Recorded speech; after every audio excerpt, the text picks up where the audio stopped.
Sí, hermano, seguimos entonces aquí. 5 partes, yo jamás pensé, hermano, se lo digo de corazón, crean, que íbamos a llegar tan lejos. Entonces, Génesis capítulo 8, y ahora en el verso 8 dice, envió también de sí Noé, ¿verdad? Envió también de sí una paloma. ¿Ve?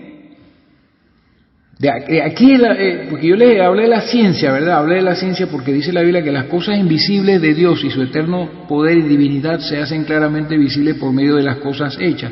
O sea, nosotros podemos entender, dice que se dan a entender, podemos entender todo de Dios acerca de las cosas hechas, que fue lo que hizo Salomón en el tiempo suyo, y lo que va a hacer Jesucristo cuando Él venga. Nos va a enseñar tantas cosas y eso lo hablaremos después. Entonces, hermana, Noé envió una paloma para ver si las aguas se habían retirado de sobre la faz de la tierra. Ellos estaban atravesando el juicio de Dios allí. Fueron salvados por la gracia de Dios, él y su familia. Y dice el verso 9, y no halló la paloma donde sentar la planta de su pie. Interesante, no encontró dónde poner la planta de su pie. Y volvió a él al arca porque las aguas estaban aún sobre la faz de toda la tierra. Entonces él extendió su mano y tomándola, la hizo entrar consigo en el arca. Qué lindo esto. Y dice, y esperó aún otros 7 días, ese número 7, muy bonito ese número. 7 días. Y volvió a enviar la paloma fuera del arca. Y la paloma volvió a él a la hora de la tarde. Esto es interesante ahora. Y he aquí que traía una hoja de olivo en el pico. Esto ya es otra señal.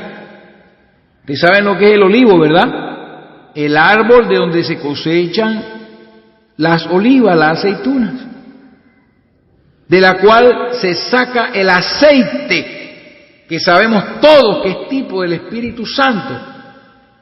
Entonces la paloma trae una hoja de olivo, ¿por qué no trajo una hoja de cedro? ¿Por qué no trajo una hoja de manzano o una hoja de la vid? O trajo una hoja de caoba o de algún otro árbol, una hoja de pino. Trajo una hoja de olivo, porque de ahí es que se sacaba el aceite para ungir el tabernáculo en el desierto. De la aceituna, del olivo. Entonces vino la paloma y traía entonces esta hoja de olivo, que conecta entonces, este escenario nos conecta con el bautismo de Jesús, donde no había una hoja de olivo ahí que venía con la paloma, sino que el mismo Espíritu Santo iba a ungir al Mesías e iba a encontrar, iba a depositarse, ¿no? Fue cuando el Verbo fue hecho carne y Dios tomó ese templo humano, capaz de morir en ese tiempo, y se manifestó, ¿verdad? Cuando el Espíritu en su plenitud vino sobre Jesucristo y decidió dejarse ver por Jesús y por Juan en la forma corporal de una paloma. Entonces aquí traía una hoja de olivo, hablando de esa unción futura. ¿Ve? Porque ningún hombre ungió a Jesucristo como eran ungidos los sacerdotes, los levitas, como fueron ungidos los reyes, como fue ungido David con un cuerno de aceite por Samuel. Todo eso prefiguraba a Cristo, sino que fue ungido por Dios, dice la Escritura. Te ungió Dios con óleo o aceite de alegría más que a tus compañeros, dice Hebreos. Entonces traía una hoja de olivo en el pico y entendió Noé que las aguas se habían retirado de sobre la tierra. Pero dice, y esperó aún otros 7 días, no fueron 5, ni 4, ni 3. ¿Ve? Interesante. Y envió la paloma, la cual no volvió ya más a él. Entonces, finalmente, hermano, al principio, esa plenitud, ¿verdad?, del Espíritu Santo,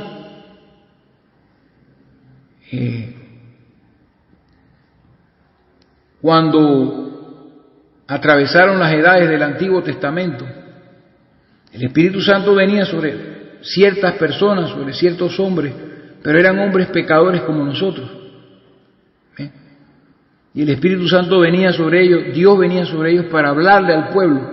Y estos hombres, como ya yo les expliqué, fueron llamados dioses, porque la palabra de Dios venía a ellos. Pero también en ese salmo dice, como hombres moriréis, o sea, porque eran hombres mortales. Pero el Espíritu Santo siempre ha estado ejecutando, ¿entiende? Comprende, ejecutando la voluntad de Dios, ejecutando la palabra de Dios a través del Espíritu. O sea, el Espíritu es el poder, o sea, manifiesta el poder de Dios para ejecutar la palabra, sea para detener el sol y la luna como lo hizo Josué, sea para resucitar muertos, sea para hacer todas estas cosas que hemos visto que hizo Moisés en Egipto. Él levantaba el cayado, la vara y aparecían langostas, ¿comprende? El Espíritu ejecutaba esas cosas, las hizo aparecer y se llenó toda la tierra de langostas.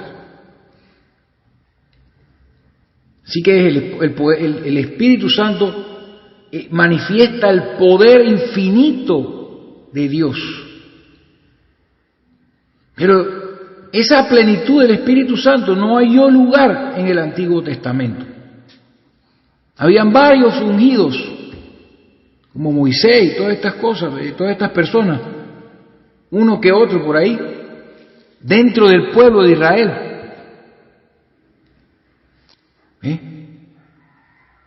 Esa plenitud no hallaba lugar donde posar la planta de su pie, donde quedarse para siempre.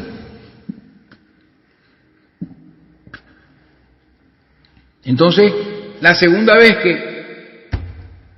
que viene la paloma, viene con la hoja de olivo, hablando de que un día el Espíritu encontraría un templo puro, ¿verdad? Un templo por creación, un templo no hecho de manos humanas,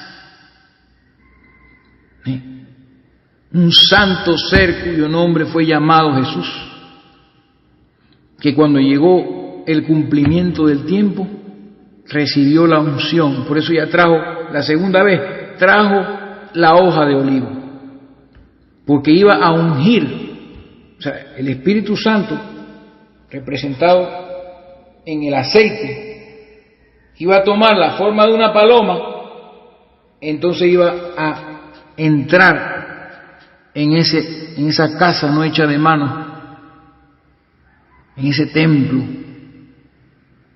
iba a entrar en el Mesías y lo iba a ungir. Y usted sabe, como yo le dije, no había aceite de olivas ahí, nada, era el mismo Espíritu ya, nada, ningún tipo, ni una figura del Espíritu. Y decidió tomar forma de paloma. Y allá en el diluvio de Noé, cuando estaba ya por resetearse la humanidad, porque yo le dije que Jesucristo, cuando Él vino y resucitó, hubo un reseteo. De ahí en adelante iban a comenzar a aparecer los hijos verdaderos, los hijos de Dios. La sangre había sido derramada, que íbamos a comenzar un proceso en el cual íbamos a regresar a la eternidad para acabar con el mal y todas estas cosas. Y por eso fue Jesús llamado primogénito entre los muertos. Entonces vino con la hoja de olivo. Y la tercera vez dice que ya no vino más a él. ¿Por qué? Porque esta paloma encontró entonces un hogar. Y esa es la iglesia. Porque ya después que Jesús muere y nos limpia de pecado, resucita y es glorificado, entonces su espíritu puede derramarse en la iglesia y encontrar una casa para siempre. Dice la Escritura que nosotros somos casa, que somos piedras vivas, somos casa de Dios, la iglesia. Entonces el Espíritu encuentra una morada, el Espíritu, verdad, de Cristo encuentra en nosotros una morada y se queda con nosotros para no dejarnos jamás y nos sella para la redención. Porque en el Antiguo Testamento no había sido derramada la sangre. Aquella sangre no era suficiente para llevar a la gente al cielo. había otro lugar llamado el seno de Abraham, donde iban todos los que morían, los hijos de Dios de aquel tiempo que morían. Y Dios le decía, serás reunido a tu pueblo. Nunca de ellos fueron entrado al cielo hasta que Cristo derramó su sangre y recogió todos los que estaban en el seno de Abraham y se los llevó para el cielo. Pero tenía que Jesús resucitar y ser glorificado. O sea, tenía que morir, ¿verdad? Después de su resurrección aparecieron y resucitaron y aparecieron a muchos vivos en la ciudad, los muertos resucitados del Antiguo Testamento. Entonces, nosotros venimos siendo, la iglesia viene siendo la casa del Dios viviente. ¿Sí? Y cada uno de nosotros somos piedras vivas, decía el apóstol Pedro. Y voy a traerle ya dos. Ya le digo, las palomas buscan su hogar. Ellas siempre, por más lejos que usted las lleve, pueden volar. Es la única ave, el único animal en toda la creación de animales de Dios. Escúchelo. El único animal que puede viajar miles y miles de kilómetros de donde quiera que haya sido sacado y regresar a su hogar. Por eso el Espíritu Santo nos está guiando a nosotros para que regresemos de donde salimos. Porque así como Cristo procedió del Padre, nosotros también procedemos de Él como hijos de Dios que somos. Y el Espíritu nos está llevando y nos está guiando de regreso a nuestro hogar. Bendito Dios. Oh, en la casa de mi Padre muchas moradas hay. Voy pues a preparar para vosotros, para que donde yo estoy, dice, y volveré y os tomaré a mí mismo, para que donde yo estoy, vosotros también estéis. Así que es bien significativo esto de por qué tomó forma de paloma el Espíritu, forma corporal de paloma. No es que el Espíritu Santo es una paloma como lo han puesto los católicos y estos protestantes y esta gente.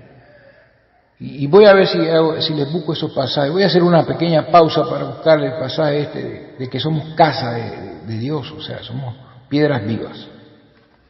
Y esa escritura está en Primera de Pedro 2:5. Mire, escuche lo que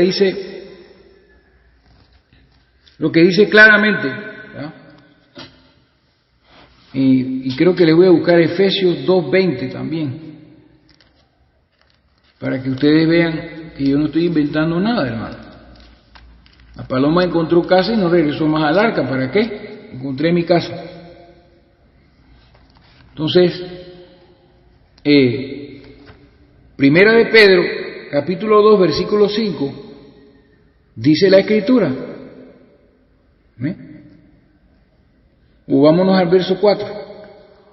Dice, acercándoos a él, piedra viva, desechada ciertamente por los hombres, mas para Dios escogida y preciosa. Vosotros también, porque él es la piedra angular, esa es la, ¿verdad? Sobre la cual, vosotros también como piedras vivas, ¿se da cuenta? ¿Cómo somos comparados? Piedras vivas. Sed edificados como casa espiritual. ¿Se da cuenta? Somos como piedras. Imagínense cuántas piedras tiene la casa de Dios, la iglesia de Jesucristo. Tanta gente que ha muerto y tantos millones y millones de personas que en su tiempo manifestaron a Dios y recibieron ciertos poderes del Espíritu Santo para poder vencer. Como en el caso de los mártires, que el Espíritu Santo les dio el poder a ellos para poder ir a la hoguera y ser torturados y morir cantando y perdonando. Y bajo esa luz espiritual ellos recibieron su salvación. Tenían que morir, era la única manera.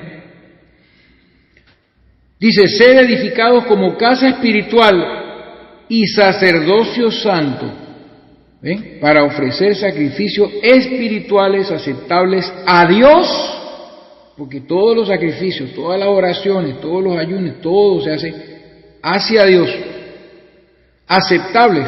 Ofrecer sacrificios espirituales aceptables a Dios por medio de Jesucristo. hermano? Entonces, nos damos cuenta que somos una casa, la iglesia es una casa espiritual porque la habita y habita, somos el cuerpo de Cristo, ¿ves? O sea, para ser más específico, nosotros somos el cuerpo como grupo, como la iglesia. Y hablemos de los pocos que en estos momentos estamos recibiendo enseñanzas espirituales y nos estamos edificando casualmente como casa espiritual. Nosotros, ¿ya? Fíjese, nosotros juntos somos unidos, somos edificados como casa de Dios y somos realmente el cuerpo de Cristo. Y si somos el cuerpo de Cristo, somos la presencia física. Oiga esto, guárdeselo. La presencia física de Jesucristo en la tierra. Pero no manifestado en el cuerpo que recibió de María, sino en nuestros cuerpos, llenos del Espíritu de Cristo. Así que si es un solo Cristo, un solo Dios, un solo Espíritu, también es una sola palabra, una sola iglesia, una sola casa, de la cual somos piedras vivas. Y ya la casa está a punto de terminar de construirse. Y nosotros seremos transformados. Estamos acercándonos a ese tiempo y eso es lo que estamos haciendo, edificándonos a nosotros mismos. Entonces Efesios capítulo 2 verso 20 dice la Escritura, edificados, es lo que estamos haciendo, hermanos, sobre el fundamento de los apóstoles y profetas, no sobre el fundamento de los credos, ni de los libritos, ni de las enseñanzas de internet y todas esas cosas que enseñan ahí. Sobre el fundamento de los apóstoles y profetas, que es nuestra Biblia, siendo la principal piedra del ángulo Jesucristo mismo. ¿Se da cuenta? Los apóstoles y profetas son parte del asunto, pero Jesucristo mismo viene siendo la piedra angular. Dice, en quien todo el edificio, o sea, en Jesucristo, que es la piedra de ángulo,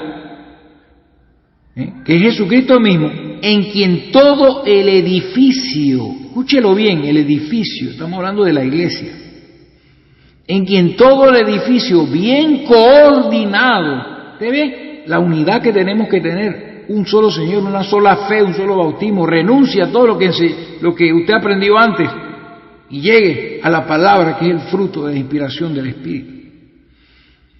Dice, bien coordinado va creciendo para ser un templo santo en el Señor. ¿Se dan cuenta, hermano? En quien vosotros también sois juntamente edificados para morada de Dios. ¿De qué manera? En el Espíritu. ¿Se dan cuenta, hermano? Así que estamos en esta dispensación viviendo en la edad en la cual la única manera de encontrar a Dios es a través de la obra de su Espíritu Santo. Ya hemos descrito todo, lo hemos descrito todo. Y entonces el Espíritu nos revela las Escrituras y como brújula perfecta apuntará siempre a las Escrituras. Aquí termina la enseñanza del misterio de Dios, del misterio de la piedad. Dios fue manifestado en carne, justificado por el Espíritu, con aquella unción que recibió en las aguas del bautismo, donde ayer una hermana fue justificada cuando fue bautizada. Y ahora ella está lista para recibir el don del Espíritu Santo y ser hecha templo del Espíritu Santo. Y si decimos que tenemos el Espíritu Santo, podemos llamar a Jesús Señor y diremos amén a absolutamente todas las Escrituras. La Escritura, totalmente, a toda la Biblia diremos amén.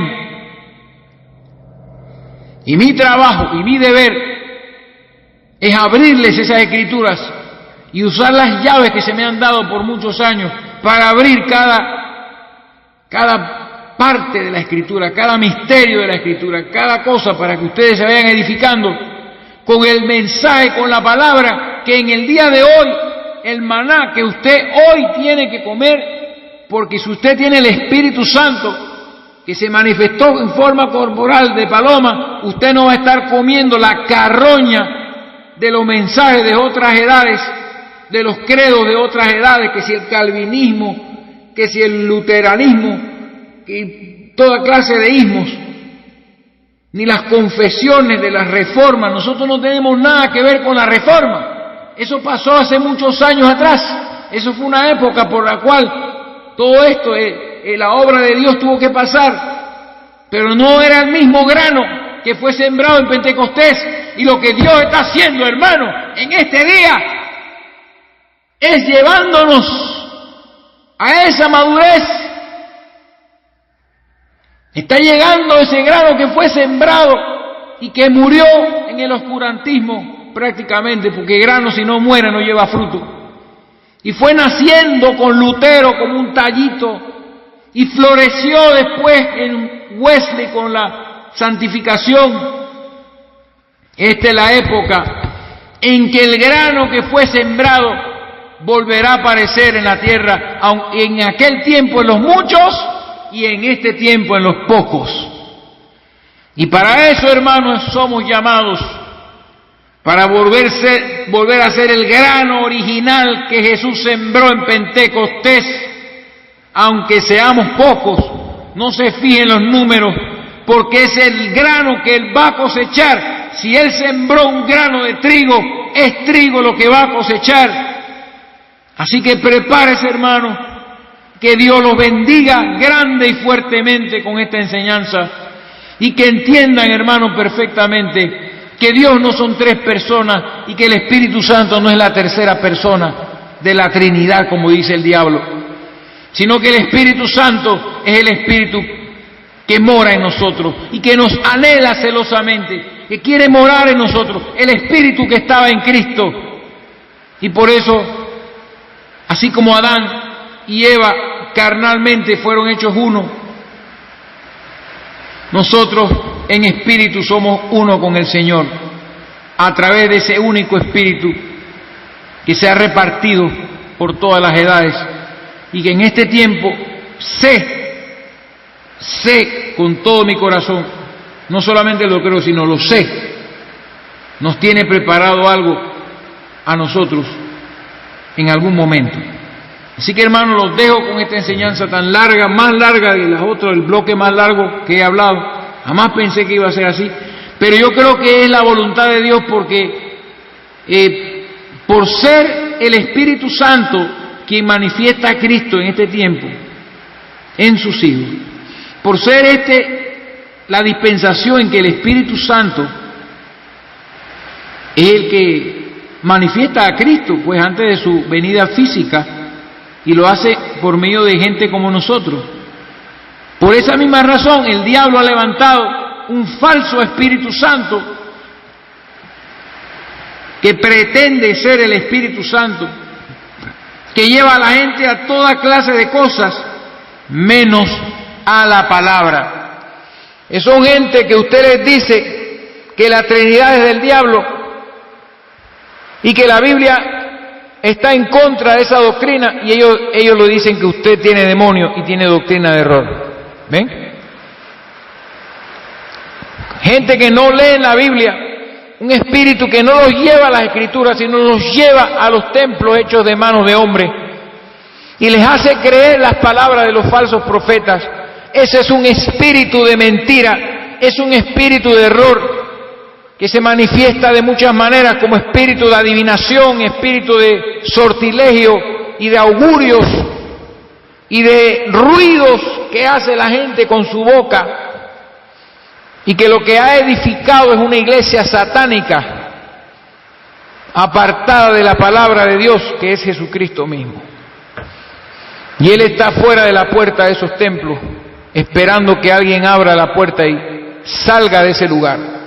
salid de en medio de ella, pueblo mío, y no os hagáis partícipes de sus pecados y abominaciones. Vengan a la palabra, porque es en la palabra de Dios el fruto de la inspiración del Espíritu Santo en hombres mortales como tú y yo. Vengan a la palabra y allí conocerán al Dios que hizo los cielos y la tierra. Que Dios me haya permitido dar testimonio por el Espíritu de que Jesucristo resucitó y es aquí que vive por los siglos de los siglos. Que me haya dado la capacidad de haber comprobado esto con la Escritura y aún con la ciencia y con otros medios, para que todo aquel en cualquier parte del mundo que escuche estos mensajes echen a la basura todos sus libros que tienen en los libreros y se queden con una Biblia pura, sin comentarios, una Biblia con un texto puro, y se edifiquen con estas palabras y lean su Escritura, porque el tiempo está cerca. Se nos acaba el tiempo, hermanos amados, y tenemos que madurar. Así que, hermanos, Dios me los bendiga grandemente, y esperen dos conclusiones de este mensaje, en dos bloques cortas, una sobre el bautismo y otra sobre la oración. Muy sencillas, son cosas muy pero muy sencillas, son leche espiritual. Y así terminaremos de una vez por todas esta larguísima enseñanza del misterio de Dios. Y esto nos servirá como fundamento para entender el resto de la revelación de los misterios del Señor, que son necesarios saberse en este tiempo, para que podamos conectar las Escrituras con la realidad que se está viviendo y no tenerlas aparte, como algo distinto, como algo separado, que no tiene nada que ver con nuestras vidas y con las cosas que vemos a nuestro alrededor. Así que esta enseñanza es el fundamento para poder entender también a Satanás cuando llegue el momento en que tengamos que descubrirlo, quitarle la máscara y sacarlo a la luz y a la flote, para que todos entendamos quién es nuestro enemigo, y en la próxima enseñanza que viene, que va a ser muy fuerte, para que entendamos el porqué y la razón de tantas cosas que Dios ha tenido que hacer para podernos redimir, hasta llegar al punto de llevar a su inocente Hijo a la cruz del Calvario y derramar su sangre.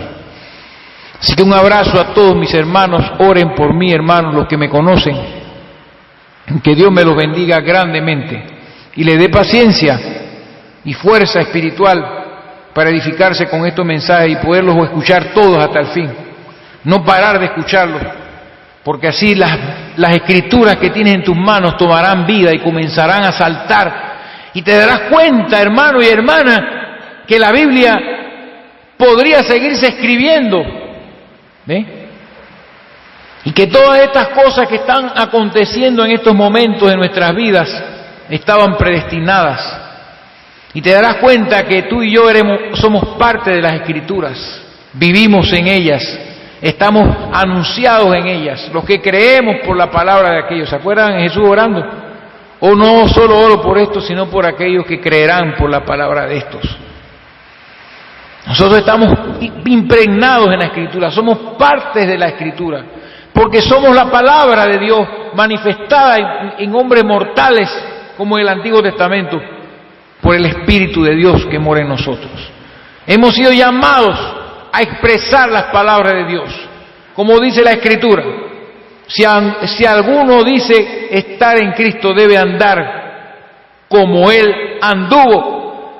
Y la única manera de andar como Cristo anduvo es tener el mismo Espíritu que estaba en Él, porque humana y físicamente hablando es imposible andar como Él anduvo. Así que bendiciones, hermanos, y será hasta muy pronto.